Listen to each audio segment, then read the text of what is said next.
અમદાવાદ નજીક કણભાના બાકરોલમાં સાવકા પિતાએ જ પુત્રની કરી હત્યા.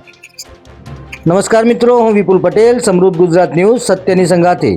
એક નજર આજના મુખ્ય સમાચાર પર.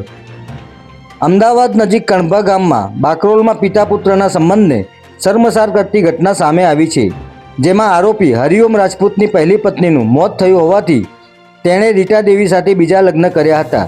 જેમાં રીટા દેવીને 13 વર્ષીય પુત્ર અને 7 વર્ષની દીકરી હોવાથી છેલ્લા ઘણા સમયથી પતિ અને પત્ની વચ્ચે સંતાનોને કારણે ઝઘડા થતા હતા.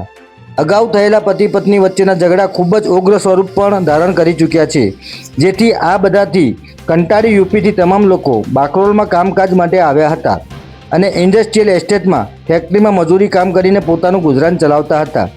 ત્યારે આરોપી પિતા હરિઓમ રાજપૂતે ફેક્ટરી પર પહોંચી સૂતેલા પુત્રના માથામાં સળિયાના ઘા મારી તેની હત્યા નિપજાવી હતી.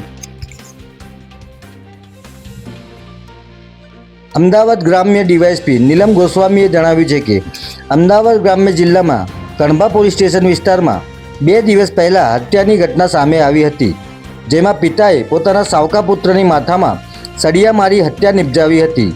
આ સમગ્ર બનાવની પોલીસને જાણ થતાં પોલીસ ઘટના સ્થળે પહોંચી હતી અને તપાસ કરતાં સામે આવ્યું હતું કે 13 વર્ષીય પુત્ર અર્પિતની લાશ પડી હતી અને તેના માથામાં 3 જેટલા સળિયાના ઘા પણ મારેલા હતા. હત્યાની ઘટના બાદ આરોપી ઘટના સ્થળેથી ફરાર થઈ ગયો હતો, જે બાદ કણભા પોલીસે અલગ અલગ ટીમ બનાવી ગણતરીના કલાકોમાં જ આરોપીને ઝડપી લઈ હત્યાનો ભેદ ઉકેલી નાખ્યો હતો. જય હિન્દ, જય ભારત.